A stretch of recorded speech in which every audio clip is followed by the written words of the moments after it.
Hey guys, Jim here. Really appreciate you stopping by. I've got a little piece of Negro League history and a couple of pieces of hobby history that I want to share with you guys today. It's a different, unusual day for me because I'm actually releasing two videos today. They're kind of related, but two different videos. I've never done that before. And so what I'm going to do is I'm going to flip the camera around. I'm going to show you guys the couple of pieces that I want to show, and then I'll flip the camera back around and we'll talk about the other video as well, if you guys are interested. So I'm not going to fool around. Without any further ado, let me flip the camera around and let's take a look at what I got. Okay guys, so first piece I want to show you is a little piece of what I believe to be Negro League history, and this is a handwritten letter by Hall of Famer and a great Negro League player, Leon Day. It's a handwritten letter to someone named Jack. And it says, "Dear Jack, here's the addresses you asked for. Hope this note find you and yours well. Sincerely, Leon." And then it talks about Charles Bayot of East Orange, New Jersey, and Jim Cohen of Washington, D.C., And so Charles Bayot and Jim Cohen were both Negro League baseball players. And, you know, we get cards sometimes with writing on them, and we try to think what that writing could mean. Or, you know, we always like to think about, you know, what our cards and items that are in our collections, what they've gone through over the years, especially like vintage stuff. And so with this letter, it says, "Dear Jack." So I know of a very famous Jack that Leon Day was friendly with. And so that Jack would be Jack Kent Cooke. Jack Kent Cooke is a Canadian Baseball Hall of Famer. And Jack Kent Cooke was a very famous owner of professional baseball teams. He owned the Los Angeles Lakers. He was the owner of the Lakers when they won the NBA title in 1972. He also owned the Washington Redskins, and he was the owner of the Redskins when they won the Super Bowls in 1982, 1987, and 1991. And he also owned the Los Angeles Kings hockey team. And so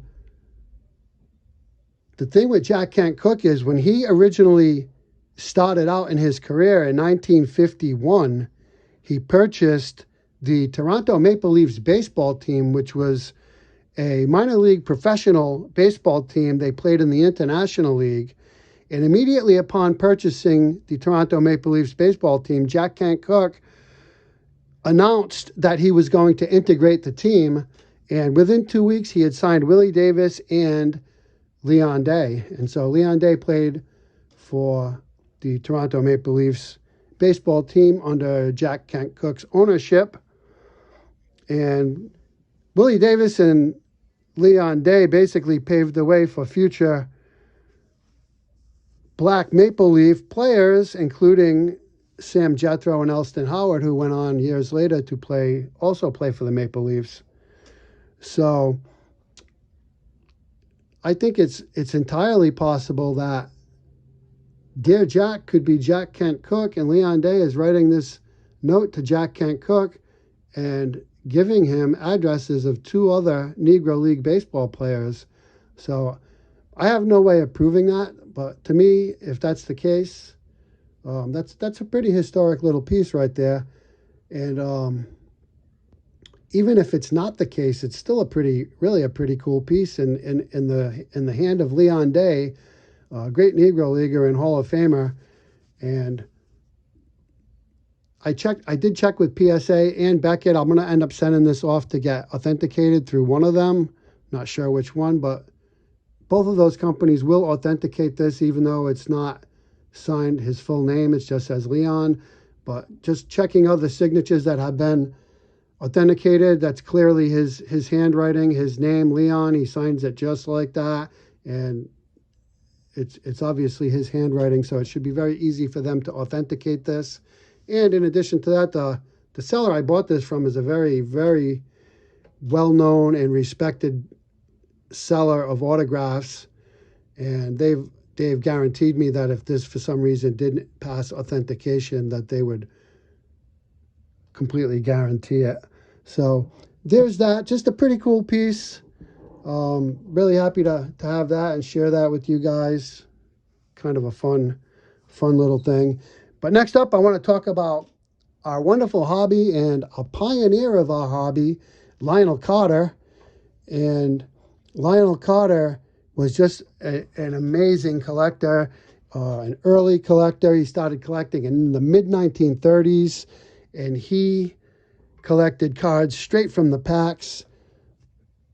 He was friends with all the early hobby pioneers, including Jefferson Burdick, who basically is the patriarch of our hobby. Jefferson Burdick, of course, cataloged and identified all the different sets, and he documented them, he checklisted them, and he was the writer of the American Card Catalog. And so Jefferson Burdick and Lionel Carter were good friends. They communicated often, met many times, and there were also other early hobby pioneers. They were kind of all friendly, and they all knew each other and communicated with each other.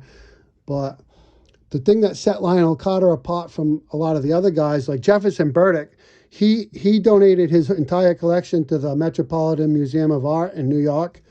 And Jefferson Burdick did not care about condition whatsoever. He just wanted the cards. He wanted to checklist them, identify them, and document them. And really, when he donated his collection, which was like 300,000 plus cards, they were literally pasted into albums. So he didn't care about condition. But Lionel Carter, on the other hand, really cared about condition, and he actually customized scrapbooks, and he customized them with corner holders from photo albums. And basically he opened cards straight from packs, put them in these custom folders that he made, and he had a storage unit in his basement, and they went from pack to folder to his storage unit, and they basically went decades and decades without ever being touched or even seeing the light of day. So his collection was in pristine condition. The colors and the condition of his collection just really popped. And Lionel Carter ended up collecting until the mid-'80s, and then he kind of got out of the hobby, but always had his collection, loved his cards. And in the early 2000s, his home got broken into, and a bunch of his cards got stolen. And so he decided that he was going to sell his collection just because of the safety for his family, and he was getting older. And so he went and worked out a deal with Mastro Auctions, and in 2008 they sold off his collection. But before they did, they worked with SGC, and they documented his whole collection and had everything graded and really marked as being from his collection. And so I've been very fortunate to be able to pick up a couple of cards from the Lionel Carter collection. So the first one I want to share with you guys is this beautiful 1939 play ball, Paul Derringer. And so just look at that card. It is in great condition. You can see there SGC has designated it as being from the Lionel Carter collection. They graded it a 6, which really the grades on these really don't matter to me. This card really is in phenomenal condition, actually. And the reason why it did get a 6, even you can see the back. I mean, the colors are great. The corners are razor sharp. Even the centering on this play ball is not bad, which, these 39 play balls are not known to be wonderfully centered, but this one's not bad. The only issue with this card is there's a slight little stain right there, and actually it's stained right through to the other side. You can see it right there, But other than that, the colors, the clarity, the registration, centering, the corners, just a beautiful example. Just love this card. Certainly if it weren't for that stain, I could see this card getting a 7.5, if not an 8. It's just in tremendous condition. Of course, Paul Derringer was a very, very good baseball player. 6-time All-Star. Not a Hall of Famer, but definitely a Hall of Very Good. And so really happy to have that. Paul Derringer, 1939, played ball. Now, I also was able to get a Lionel Carter card of a Hall of Famer. And here is the 1934 through 36 batter up of Archie Vaughan. And this card as well is just beautiful. The colors really stand out on this one. These play ball cards are fun. They actually come in, you can get these cards in, I think, like 6 different color variations. But this one's like pink, I guess, is the variation. I don't know. The grading companies don't distinguish, but they do come in 6 different color tints. Anyway, just love this card, man. This is so cool. And if you look at the glove, it looks like the glove was just kind of put there on his hand because it almost looks backwards. But anyway, again, just a beautiful card. Great, wonderful condition. Archie Vaughan, great player, Hall of Famer. And again, from the Lionel Carter Collection. And so here's the back on these. These are just basically blank back. These were meant to be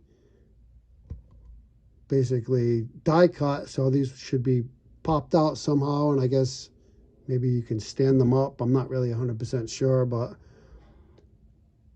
just a sweet card. So that's all I got, guys.